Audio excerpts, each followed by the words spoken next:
What's going on, everyone? Stevo Supremo, and I'm just another game collector. And today we are going to be talking about good old GameStop, the love hate relationship every gamer has with that store.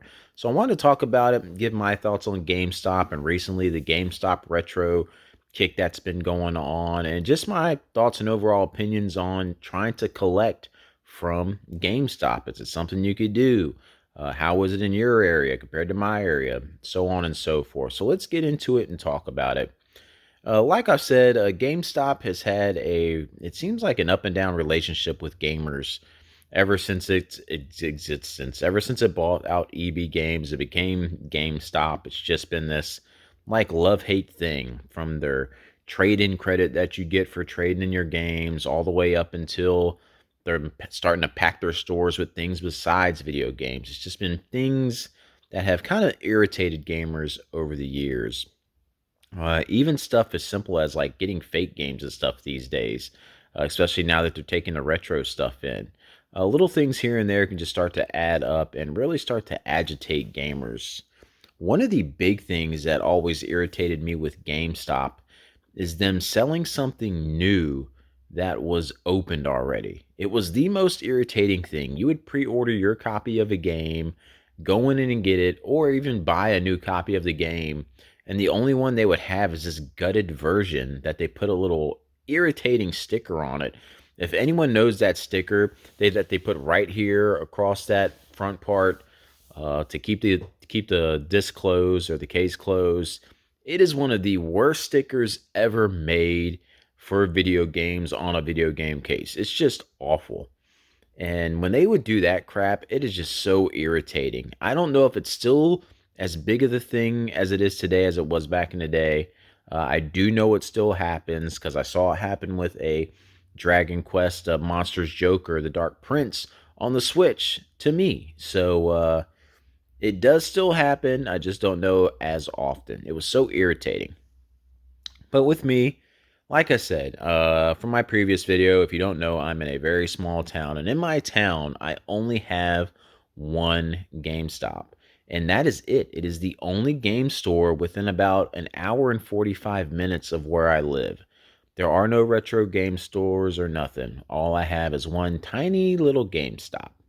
So when it comes to getting new games and stuff like that, you're pretty much, if you want to get something in person, it's either you pre-order it through GameStop, especially if it's a smaller niche title game that does not come to Walmart, because that's the only other store I have here. There's no Targets, no anything, just one Walmart, one GameStop. And if it's not a big AAA title that's going to be going to Walmart, GameStop's pretty much your only option, and you're going to have to pre-order it because some of the smaller title games, they will not even get any copies in. So you really, especially in my area, it can be like your only go-to place. But when it comes to the store in general, I know a lot of times people had complaints about the employees there. I gotta say, my GameStop here, I've had nothing but really good experiences with them, especially with the employees. They're just awesome. No one's ever given me attitude or anything. Pretty much, I'm on a first name basis with a lot of them, and they've hooked me up with a bunch of incredible things. Stuff that's not ready for the store yet, they'll show me if something gets traded in, especially a retro item. They'll let me check it out and buy it if I want it. They've given me free games that they're not allowed to take in on a trade, but the people leave it anyway, so they'll give it to me. And they give me cool store displays and stuff like that. I'll try to pan over. You can see right up here my Luigi's Mansion 2 HD little promo thing. It was one of the most recent things I got from them last October. So just all sorts of awesome stuff that they will hook me up with. And like I said, the people are really cool there. Now, down to the nitty gritty with the actual games, though, especially with the retro side, it's kind of tough pickings these days when it comes to trying to get a deal on retro games. And as far as my store, it's not really a designated retro store. But since we're such a small area and so far from anyone else, if people bring in retro games, then yeah, they'll keep them in stock and there's a drawer, they'll pull them out and you can look at them there. And if you want anything, yeah. And I've gotten a couple games from there. I just brought this one out from Note recently. It's still in kind of its little GameStop case. But Pokemon Soul Silver. This is a game I think that goes for what? 120 to 140 bucks. And they had it there for, I think it was 74.99 was the price I had paid on it. She had said some kid came in and traded in all his Pokemon stuff, and this was like the last one there. I'm surprised someone left this one. So, really sought after Pokemon game that was in the case at the store, which was for a great deal. But most of the time these days, GameStop has caught up to the retro market prices. So it's kind of tough to actually find a deal on there if you're trying to get stuff for cheaper.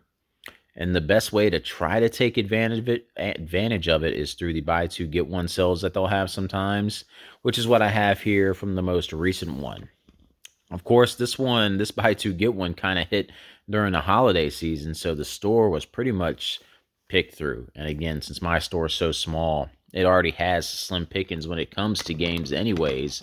But now that the holiday rush hit it, it was really tough trying to find games to make a buy two get one free package out of. And as you see, I picked up Alien Isolation, Yakuza 0, and this game called The Medium. I didn't really know a whole lot about it, but I needed games to fill in to get one for free.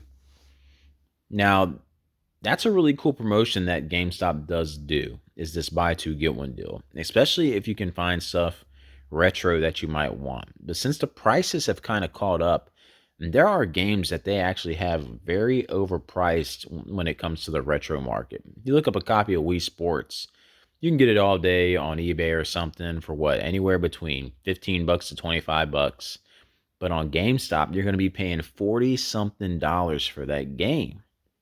But on the other hand, you could find a game like this Pokemon Soul Silver and other Pokemon games that are very underpriced. So it's hit and miss, but I think it's mostly miss on a lot of the prices for the retro stuff, or it's right at market. So you're better off going to a local game store if you have one and probably giving them your money for the retro stuff, because odds are your local store isn't going to have the exact retro item you want, and you're going to have to roll the dice and order it online. And if it's a disc-based game, good luck with that. I've had so much bad luck ordering online from GameStop during these sales with the buy two get one, getting disc-based stuff. I had an order where I bought a lot of PS4 games. I think I bought 9, or sorry about that. It was buy two get one free with 3 of them. So yeah, it was 9. So I did 9 games, and I'm not kidding. 6 of them came back with just the disc only, and 3 of them were complete in box. So you can get horrible results sometimes on disc-based. Cartridge stuff, I mean, it doesn't matter. You got a lot of better luck there to get your cartridge. And if you're really lucky, maybe you'll get a box with it too. So I've seen that happen with Genesis and stuff like that. But these days, it's another place, especially during these buy two get one sales, that the resellers go to and they just take advantage of that stuff. So they buy all the good stuff, especially the stuff that's priced pretty much at market, so they can go and just start making money, especially off of the free ones they're getting. So the competition for it online can be really rough, especially for cartridge stuff. So I pretty much given up on GameStop as far as retro stuff, but I still go there again because the employees at my store are awesome. They're great. When I need a new release, I go there to get it. Our midnight releases here on the West Coast are at 9 p.m. So that's awesome too, that I can get stuff at 9 and not have to wait till midnight. And yeah, like I said, and then when you do find something in store for a buy two get one, I mean, it is a pretty solid deal, especially if it's stuff as close to market price. Now, I think stuff here like Alien is pretty much right where it would be priced at. Yakuza 0 might be a little high. And this game, The Medium, I have no idea. But it's stuff I want for the collection. It's going on the shelves. So I was happy to get it. I normally go in there during these sales and you like see 2 games and you can't find that third one. So it can be crazy. But my overall thoughts on GameStop is I really like the one near me. I just wish they had more inventory. But again, it's just the fault of the area I'm in. I can't help that. I mean, we're in this small area. So it all depends on us gamers to funnel in the pre-owned stuff. And I have nothing against anyone who wants to keep their stuff. So keep your games, man. Collect them like I do. So if the inventory ain't there, oh well. But if something good comes in, it's pretty cool. I've seen stuff in there, some pretty good titles. Walk through that store before. Sometimes I'm able to get them and walk out with them, and sometimes someone else gets lucky and they get it. I know the most recent thing I saw in our retro case, they had a Final Fantasy II cart, which I already had, and oh man, what was the other Super Nintendo game? I cannot remember it. Another kind of top tier Super Nintendo game around the $100 price range that is just slipping my mind of what it is. But yeah, they had Soul Blazer. I think that's what it was. Yeah, Soul Blazer. They had one of those sitting in the case for the longest time. So, but as soon as the buy two get one hit, someone was there and got those bad boys. But I didn't need them. I already had Final Fantasy, and I don't really care to have Soul Blazer right now. I'm not really focusing on Super Nintendo stuff right now, unless it comes across my plate. That's not a system I'm primarily focused on right now. So, what do you guys think? How is your GameStop in your area? I think it can still be a good place to go, especially for generations like the PS4 and the Xbox One. If you're really going after those to collect for those, which we'll get into it. I think PS4, I mean, you better start getting that stuff now. I think it's a great time and a great system to collect for, but we'll get in that into a later video. But really, I have no option near me. It's my only place I have to go to get things. So let me know what the GameStops are like in your area, any stories you have from there. But like I said, mine's been great. The people there are great. Maybe they'll let me film a little video from there in the future. I mean, they're really cool, so I don't see why they wouldn't. So, and give you a little tour of my small little humble GameStop store near me. So let me know if you've had any good retro pickups or anything from there. And I will see you guys in the next one.